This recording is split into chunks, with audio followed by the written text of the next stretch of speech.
सभी सनातन प्रेमियों को राधे राधे। आज मैं आपको ये बताना चाहता हूँ कि अमेरिका करोड़ों अरबों डॉलर खर्च करके नासा तक पहुँचा है, तो वो जानकारी देता है सूर्य ग्रहण कौन सी तारीख को कितने बजकर कितने मिनट पर लगेगा।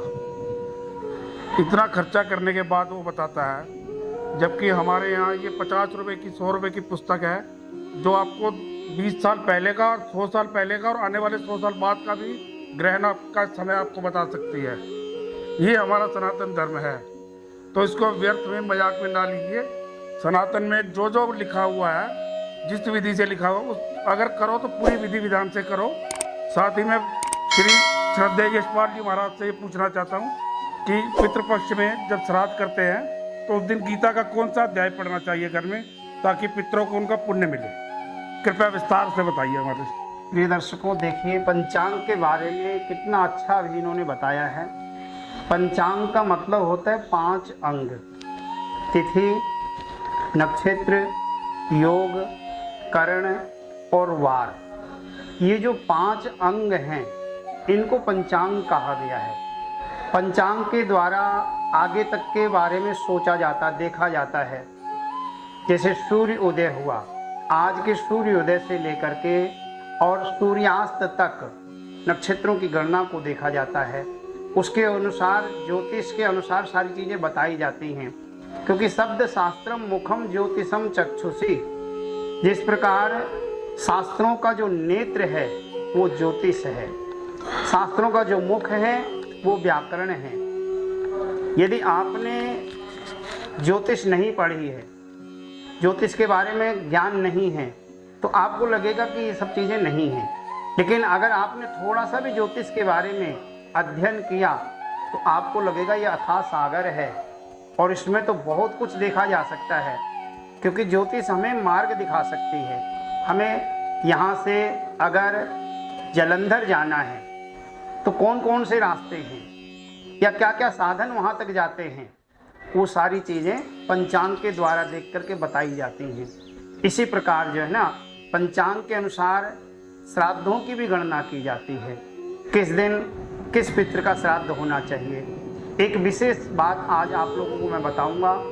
जैसे कि आपके परिवार से किसी स्त्री का देहांत हुआ है और उसकी तिथि के बारे में आपको जानकारी नहीं है, असमंजस है कि उनका श्राद्ध हमें किस दिन करना चाहिए, तो ये चीज़ मैं आप लोगों को बता दूं। स्त्रियों का श्राद्ध नवमी के दिन किया जाता है। यदि आपको तिथि का पता है तो आप उस तिथि में ही करें। अगर आपको तिथि का पता नहीं है तो ऐसी स्थिति में स्त्रियों का श्राद्ध नवमी के दिन करने का विधान हमारे पंचांग के अनुसार बताया जाता है।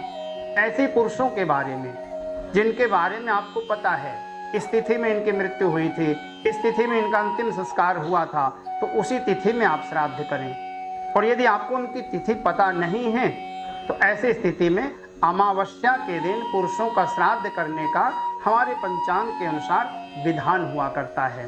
और जब पूरी विधि से आप कार्य करते हैं तो निश्चित है उसमें आपको सफलता मिलती है। जो आपका उद्देश्य होता है, आपका उद्देश्य पूर्ण होता है। और श्राद्ध पक्ष में क्या उद्देश्य हो सकता है कि हमारे पितृ हम पे संतुष्ट रहें। यदि आपकी जन्म कुंडली में या आपके परिवार में पितृ दोष है तो पितृ दोष ईंट से ईंट बजा देता है। यदि पितृ आपके अनुकूल हैं, आपके ऊपर प्रसन्न है, तो कोई बाल बांका नहीं कर सकता, क्योंकि वो पहरा देते हैं। और जिस घर में पितरों का पहरा हो जाता है वहाँ किसी के हाय, नज़र, किए कराए का, टोने टोटके आदि का कोई प्रभाव नहीं होता। और जिनके पितृ रुष्ट हो जाते हैं तो फिर उन्हें कहीं रास्ता नहीं मिलता, कोई मार्गदर्शक नहीं मिलता। जहाँ जाएंगे ठगने वाले मिलेंगे, जहाँ जाएंगे गलत रास्ता बताने वाले मिलेंगे, मतलब सही उपचार नहीं मिलेगा, सही मार्गदर्शक नहीं मिलेगा। इसलिए पितरों की कृपा बहुत जरूरी होती है। और पितृ चाहते क्या हैं, सिर्फ पितृ पक्ष में उन्हें याद कर लो और इतने में ही अपनी दया लुटा देते हैं, क्योंकि बहुत दयालु होते हैं। हम उनके बच्चे हैं, उनसे प्रार्थना करें कि हम मंत्र तंत्र क्रिया विधि विधान, आवाहन विसर्जन, पूजा पाठ, नियम, योग, संयम, ध्यान, प्राणायाम आदि कुछ नहीं जानते। हम तो जैसे भी हैं आपके हैं और आपके चरणों में बैठे हुए हैं।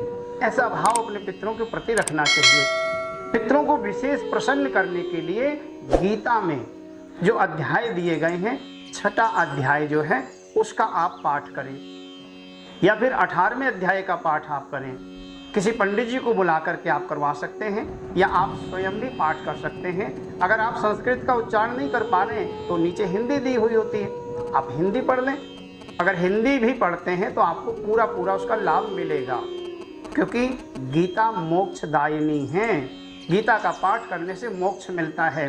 जिसके निमित्त हम पाठ करते हैं या जिनके निमित्त हम पाठ सुनते हैं, उनको मोक्ष मिला करता है।